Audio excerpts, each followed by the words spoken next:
In this video, I'm gonna teach you how to use Wells Fargo Digital Wallet. It's a very quick and easy process, so make sure to follow along. In this video, I'm gonna teach you how to do this process through the Wells Fargo online banking functionalities on their website. But keep in mind that if you wish, you can also do this through the mobile app. But the method I'm gonna show you visually is going to be through the website. The process on mobile might be slightly different. If you are doing this on the online banking functionalities, all you have to do is sign in using your credentials and access your account summary.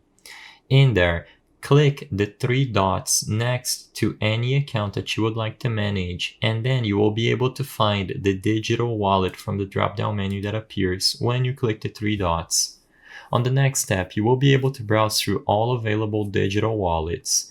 PayPal should be listed as one of them, for example, but you can also find Apple Pay or Google Pay if you are doing this on mobile.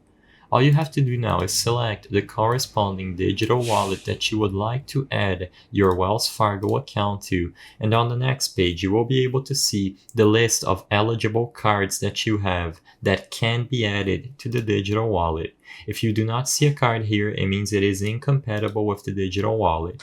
All you have to do is select that card and you will be redirected to the digital wallet of choice. So for example, here it looks how when you are redirected to PayPal. All you have to do then is confirm that you want to link Wells Fargo to the digital wallet of choice, and you will be able to make the payments as long as the accounts are properly linked. I hope I was able to help you on how to use Wells Fargo Digital Wallet. If this video helped you, please be sure to leave a like and subscribe for more quick and easy tips. Thank you for watching.